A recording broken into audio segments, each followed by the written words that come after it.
नमस्कार दोस्तों, स्वागत है आपका सच की आवाज़ यूट्यूब चैनल पे।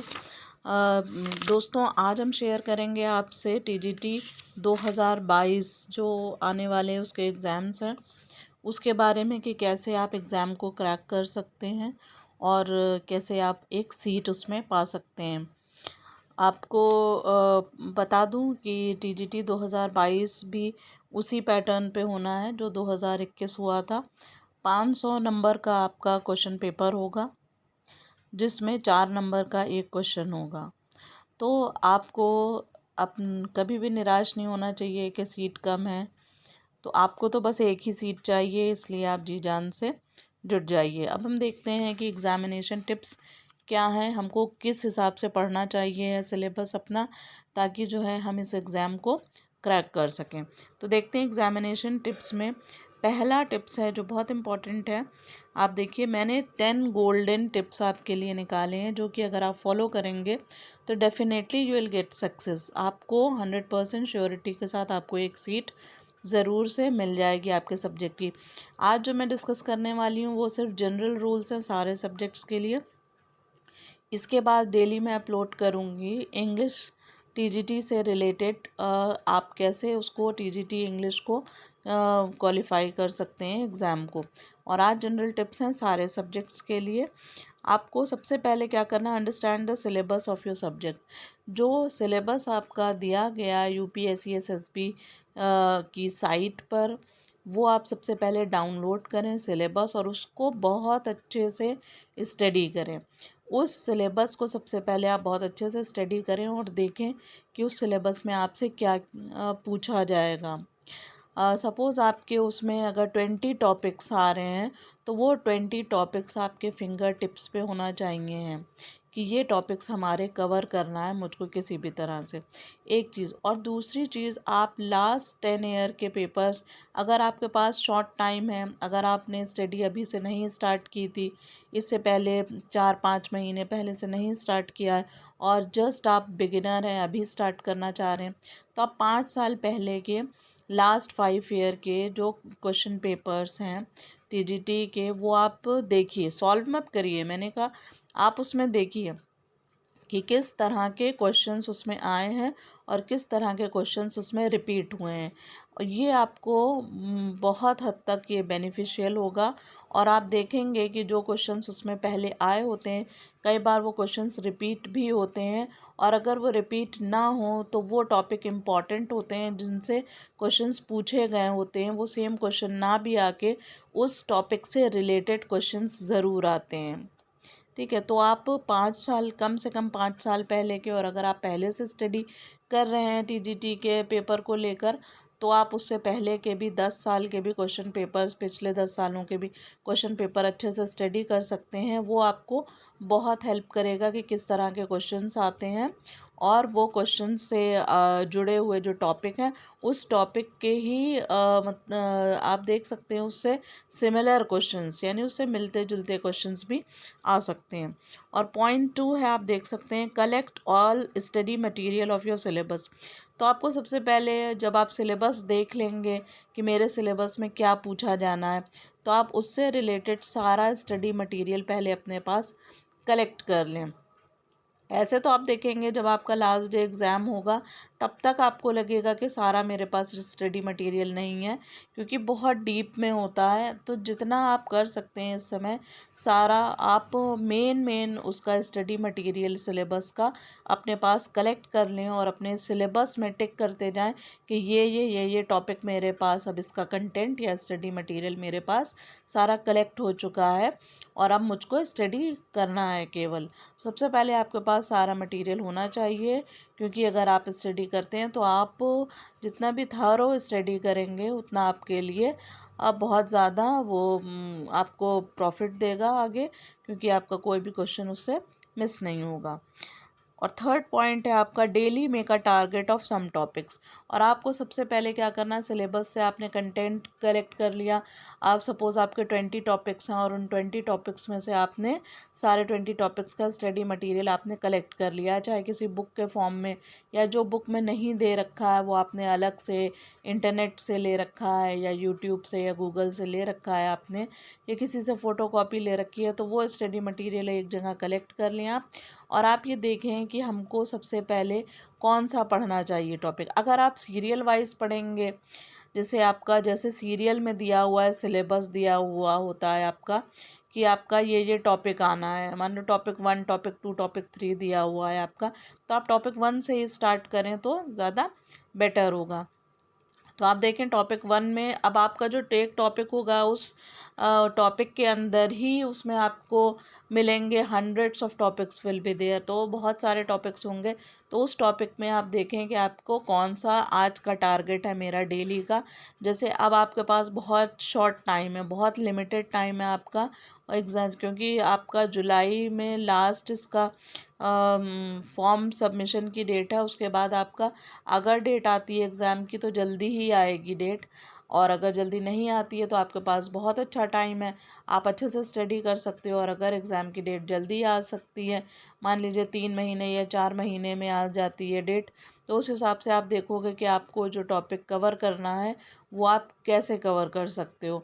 मान लो आपको टाइम कम है तो आपको एक दिन में आपको टारगेट बना के चलना पड़ेगा कि मुझे 20 टॉपिक्स करना ही, एनी हाउ 20 टॉपिक्स मुझे एक दिन में करना है।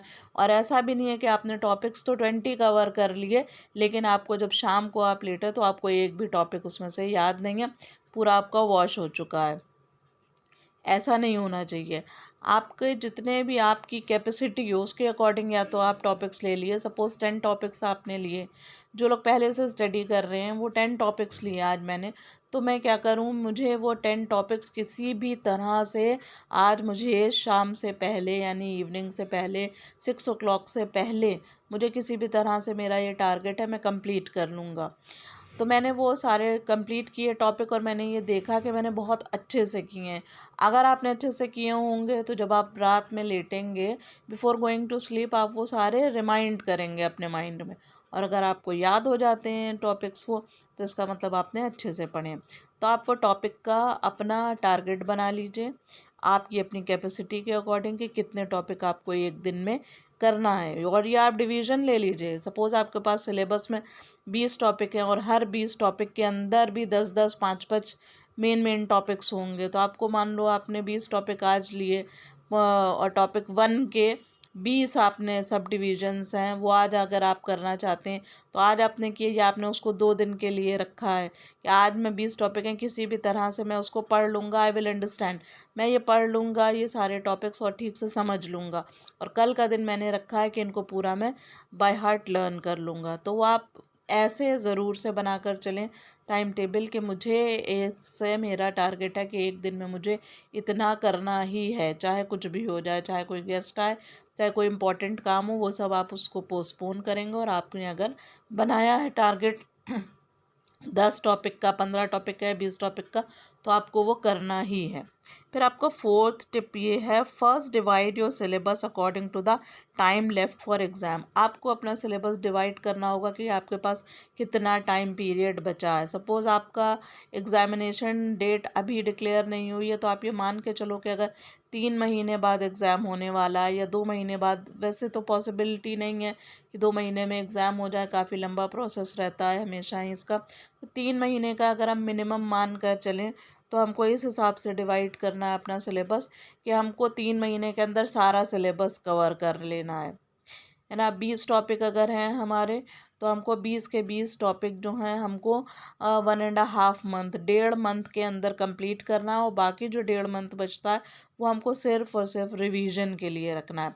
रिवीजन बहुत इम्पॉर्टेंट है। आप जो भी कुछ पढ़ते हैं आप पढ़ने के बाद भूल जाते हैं, तो आप जो भी टॉपिक प्रिपेयर एक दिन करते हैं और बहुत अच्छे से लर्न करते हैं तो उसको छोड़ के आप दूसरे दिन नए टॉपिक लर्न करते हैं, ठीक है। फिर उसके बाद आप 2-3 दिन के बाद फिर से जो आपने स्टार्टिंग के डे से स्टार्ट किए थे टॉपिक्स, वो सारे आपको टॉपिक्स फिर से रिवाइज़ करना होंगे हर तीसरे या चौथे दिन, 3 से 4 दिन के बाद अगर आपने रिवाइज नहीं किए तो वो सारा आपका सब ब्रेन से जो है वॉश आउट हो जाएगा। तो आप ये टाइम पीरियड देख लीजिए, आप 3 महीने का टारगेट लेकर चलिए कि 3 महीने में मुझे पूरा सिलेबस अपना कवर करना है।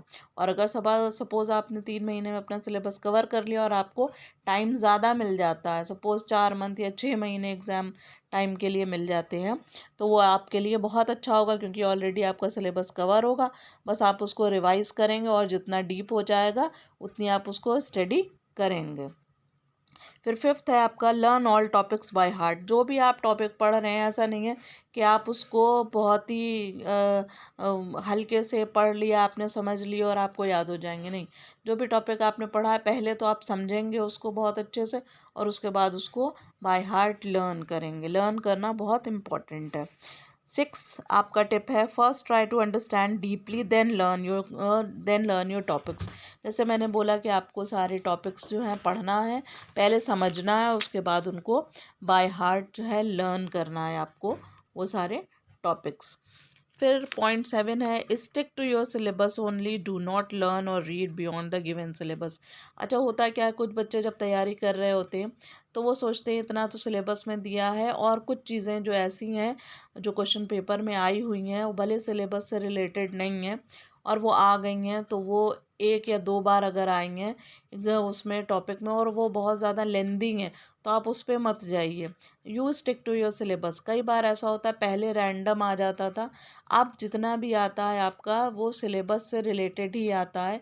जो एग्ज़ामिनर होते हैं, जो पेपर सेट करते हैं, उनको इस बात के दिए जाते हैं इंस्ट्रक्शंस के जो भी वो क्वेश्चन पेपर सेट करेंगे it will be with in a syllabus, syllabus से ही होगा, नॉट बियॉन्ड द सिलेबस।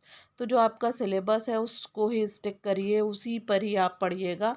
भले ही 1-2 टॉपिक कहीं अलग से आ गए हों, को आपने देखे हों लास्ट के पेपर्स में, तो उन टॉपिक्स से बिल्कुल भटकने की ज़रूरत नहीं है।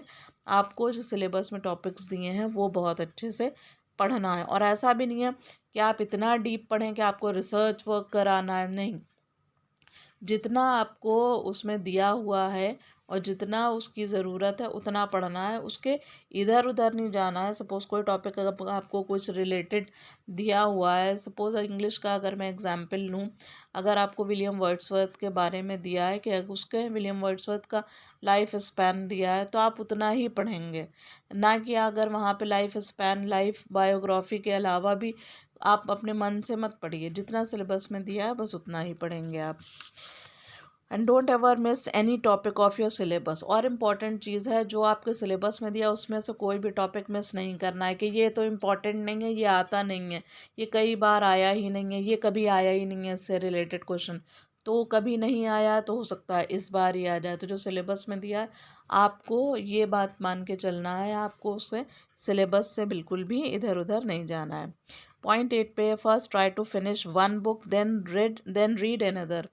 अगर आप कोई एक बुक लाए हैं और आपके पास 4 बुक्स हैं, तो आप पहले ट्राई करेंगे कि पहले एक बुक को पूरी अच्छी तरह से फिनिश कर लें। चाहे उसमें 10 टॉपिक दिए हैं उस बुक में, तो पहले आप वो बहुत अच्छे से फिनिश करेंगे, उसके बाद आप दूसरी बुक पे जाएंगे। क्योंकि होता क्या है, आप 4 बुक एक साथ पढ़ेंगे तो बहुत कंफ्यूज होंगे।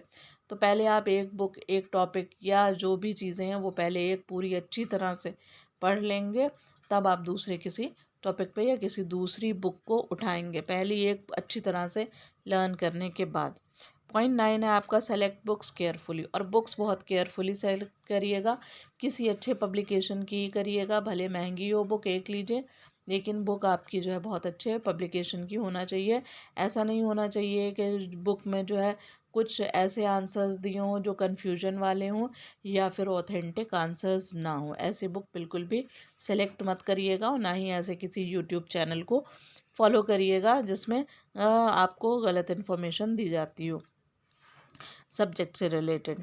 पॉइंट 10 है, whatever you learn try to recall all done topics before going to sleep. और आपका ये सबसे अच्छा टिप होगा, जो भी आप दिन में पढ़ते हैं, जो भी आपने टारगेट ले रखा है, 10 टॉपिक, 5 टॉपिक, 2 टॉपिक का जो भी लिया है आपने, वो आपको अच्छे से याद है कि नहीं, आप ये या उसको चेक करेंगे। सबसे पहले देखेंगे रात में सोने से पहले बुक सामने नहीं होगी, आंखें बंद करके आप ये सारे टॉपिक जो पढ़े हैं दिन में आप वो सारे रिकॉल करिए। और अगर आपको कोई भी टॉपिक का कुछ पॉइंट मिस होता है आपको, तो इसका मतलब वो टॉपिक आपको याद नहीं है। उसी समय बुक खोलिए, वो टॉपिक खोलिए और उसको पढ़िए और फिर मन में आंखें बंद करके रिवाइज़ करिए। मैं आपको ये गारंटी देती हूँ वो टॉपिक आपको याद हो जाएगा, अगर आपने बुक खोल के उसी समय पढ़ा है तो।